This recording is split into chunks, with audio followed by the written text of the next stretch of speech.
In the bustling city of Benin, where every compound whispers stories no one dares to tell, a young man named Tiga fell into a love that would become the fire that almost consumed him.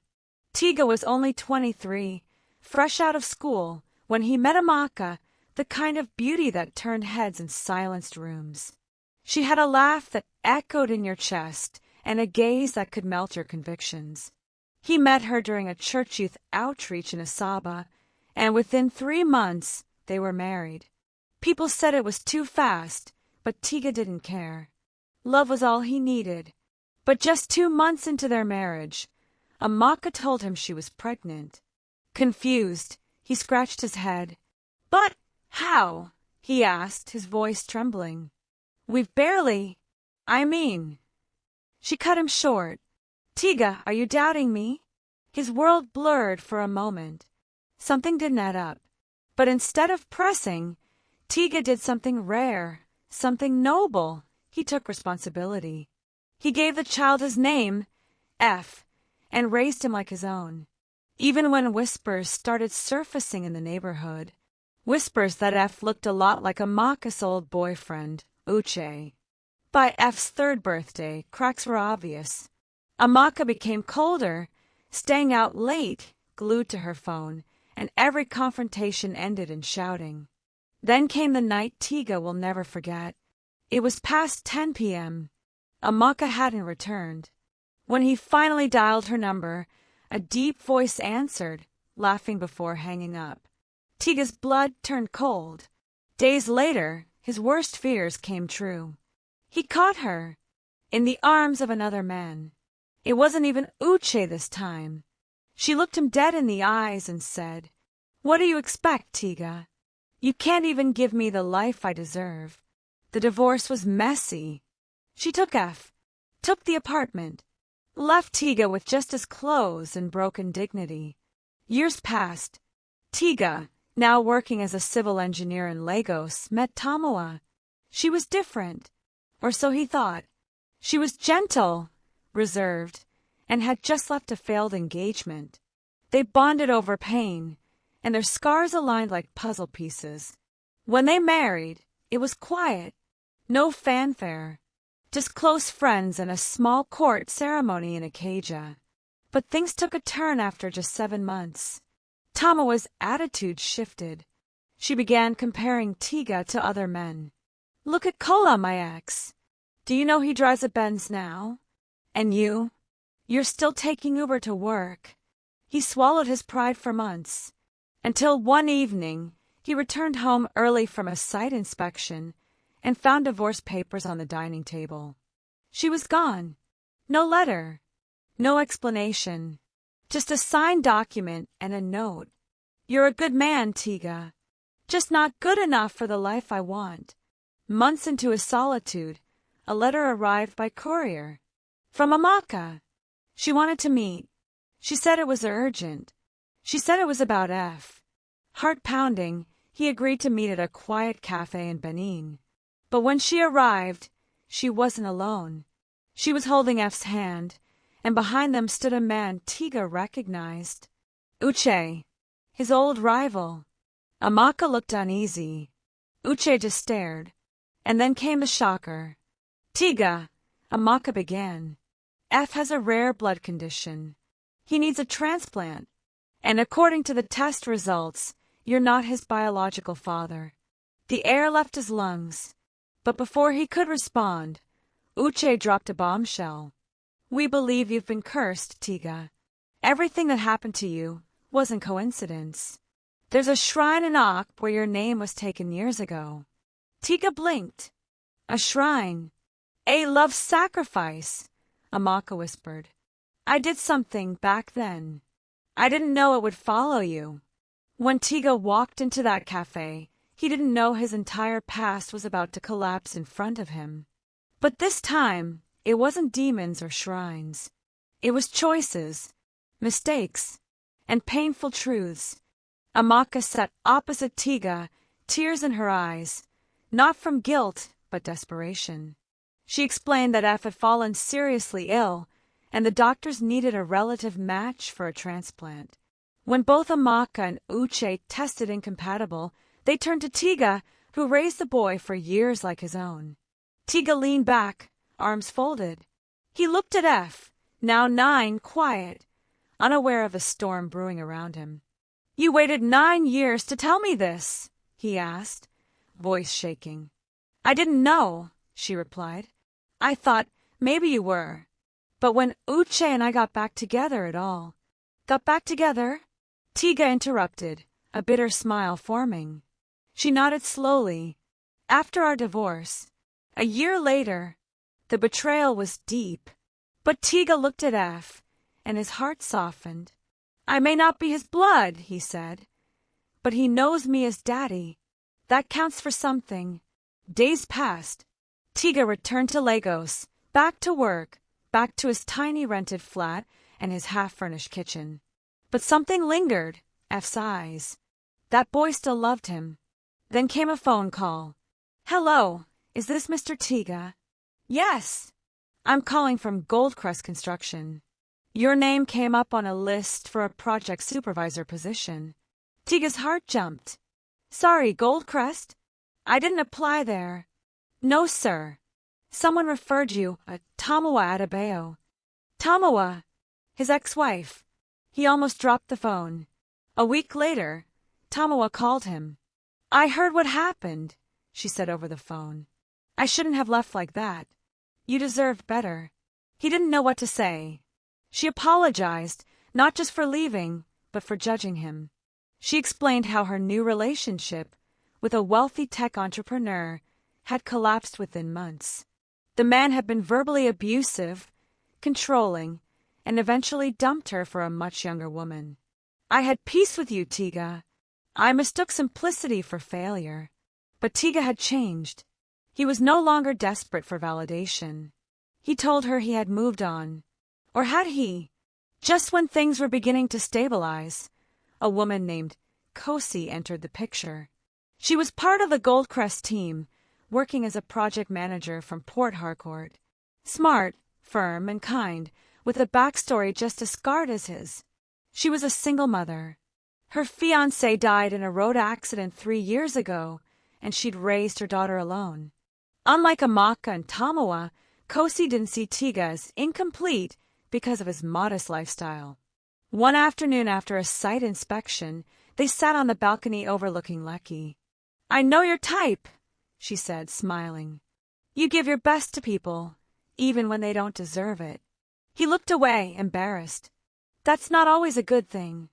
"No," she replied, "but it's rare, and I admire it." Just when it seemed like Tiga might finally get a second chance at love, a document accidentally left on her desk changed everything. It was a non-disclosure agreement between Kosi and Tamawa. Confused, Tiga confronted Kosi. "What is this?" She hesitated, then sighed.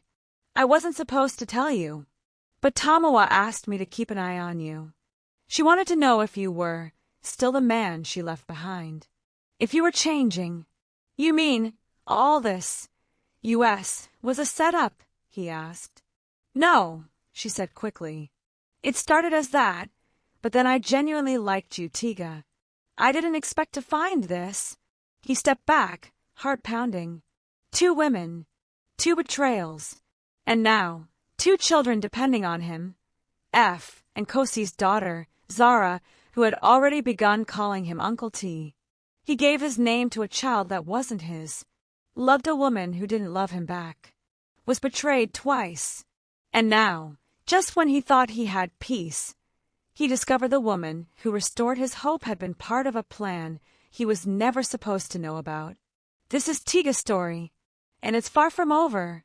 Tiga stood on the rooftop of the Goldcrest project site, the sea breeze rushing past his face, papers fluttering in his hand.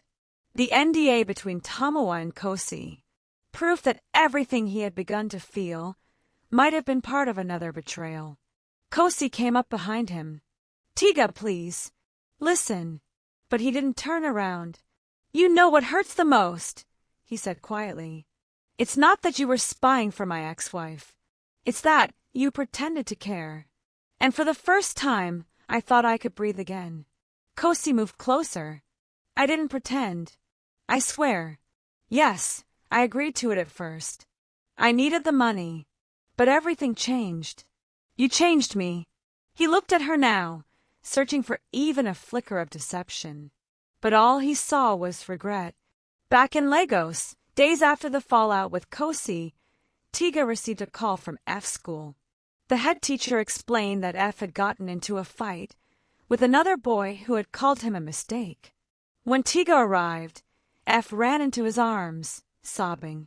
They said, "You're not my real dad," he cried. "But you are, right?" Tiga clenched his jaw and nodded. "I'm more than real. I'm the one who stayed." That moment broke him. That night, after F had fallen asleep in his hotel room, Amaka called. "I heard what you did for him today," she said quietly. "And I wanted you to know. I'm not keeping him from you anymore. If you want joint custody, I'll sign it." Tiga was speechless. I've never seen a man fight so hard for a child he didn't father. "I was wrong about you, Tiga." Weeks passed. Tiga poured himself into work. His name was rising fast at Goldcrest. Promotions came, and soon he was leading a project in Abuja. But success has a strange way of attracting the past. Tamawa reached out again, this time face to face. She met him in Abuja, dressed modestly, softer than before. "I never stopped caring, Tiga. I just didn't see your worth until I saw how other people respected you." He shook his head. "Tamawa, you left me because I wasn't rich. Don't come back, because I finally became what you wanted." "But people change," she insisted. "Give me a chance to prove that I have."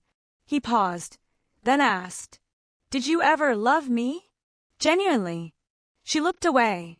I love the idea of you, not the reality." That was all the answer he needed. A month later, while attending a conference in Port Harcourt, Tiga ran into Kosi again. She looked different, humbler, but more confident. They spoke briefly. She told him she had resigned from Goldcrest, started a small property management firm. "I didn't want my growth to be tied to any man." "Not even you," she smiled. He admired that, and admired her still. Then, just before they parted ways, she handed him a small envelope. Inside was a drawing by her daughter, Zara. It showed a stick figure of Uncle T holding her hand. And next to them, Kosi smiling. Above them, "My new family." Tiga froze, and then quietly, "Why did you give me this?" Kosi looked at him, her voice trembling. "Because my daughter still prays for you every night. She says, you're the only man who makes us feel safe." The next morning, Tiga received an email. Subject: International Relocation Offer, South Africa. From Goldcrest International HQ. They wanted him to lead a multi-million-dollar housing project in Cape Town. Salary: 85 million Nigerian nairas per annum. Benefits: full relocation, housing, schooling for dependents. But it came with one condition: he had to move alone. No attachments for the first 2 years. No distractions. He sat back in his hotel chair, the offer staring back at him. He could finally escape. Start over. No more Amaka. No more Tamawa. Not even Kosi. But just as he was about to hit reply, his phone lit up. A message from F. "Daddy, can we go see Avengers this weekend? Just you, me, and Zara. Please say yes. After all the betrayals, all the heartbreaks." Tiga finally stood at a crossroads. $1 million opportunity in one hand. And in the other, the only people who truly saw him as enough, just as he was. But when the heart has been broken too many times, can it still recognize love? Tiga stared at the email again. Immediate relocation required. No dependents. Duration: 2 years minimum. He leaned back in the hotel chair, head spinning. Then his phone pinged again. Another message. From Kosi. "If you say yes to the offer, I'll understand. Just promise me one thing. Don't lose the softness in you. The world doesn't need another hard man. He laughed bitterly, tossed the phone aside, and looked out the window. Below, life carried on. Hawkers ran between cars. People moved with urgency. But inside, Tiga was still frozen in that cafe 2 years ago when Amaka admitted F wasn't his.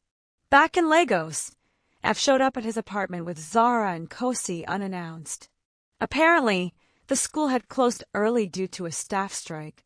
Kosi was supposed to pick them up, but had a client emergency, so she brought them all to Tiga's. He was halfway through packing boxes. "Are you going somewhere, Uncle T?" Zara asked, pointing to the suitcase. F looked confused. "Wait, you didn't tell us you were traveling." Tiga paused. Kosi stepped in, gently. "Kids, go watch cartoons. I'll talk to Uncle T." When they left the room, she turned to him. "So it's true." He nodded. "It's 2 years, Ko. That kind of money could set me up for life." "But what about this life?" she asked, gesturing around the room. "What about the one you've already started building with us?" That evening, they had a quiet dinner. F and Zara fell asleep on the couch while watching a movie. Kosi helped him clear the dishes, and as they stood side by side at the sink, she said, "Tiga, you've always been the one holding everything together. But when do you start choosing yourself?" He turned to her, eyes tired. "I don't even know who I am anymore. You're the man who raised a son that wasn't his. The man who stood by me when he didn't have to. The man who, despite being abandoned, never became bitter." She reached into her purse and handed him a sealed envelope. "What's this?" "My resignation. From us, if you choose to go." Tiga didn't open it. He just placed it on the table. Then quietly said, "I need to think." After Kosi and Zara left, Tiga tucked F into bed. But F wasn't sleepy. "Daddy," he whispered, "are you leaving us?"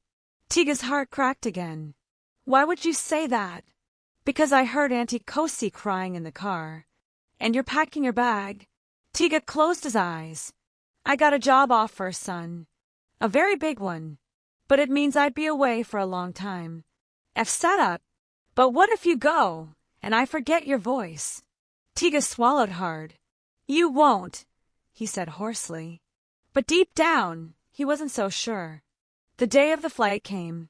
Tiga walked through the airport in a dark blue blazer, dragging his suitcase, eyes fixed forward. He passed through security, checked in his bag, and waited at gate 7. But everything felt wrong. The silence, the space, the opportunity.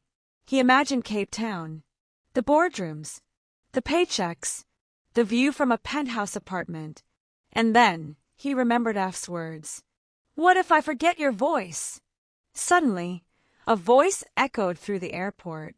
Final boarding call for passengers traveling to Cape Town. Gate 7 now closing. Tiga stood up, paused. Then he did something no one expected. He turned around and walked away from the gate. Weeks later, Tiga opened his own consultancy. Small, modest, but his. He called it Zara Projects, because they were his why. One evening, he sat outside his compound, watching the 2 kids ride their bicycles, laughter ringing through the air. Kosi came and sat beside him. "You didn't go," she said quietly. "No," he replied. "I realized something. I've been chasing peace in other people. But peace lives here." She took his hand. No words, just quiet understanding.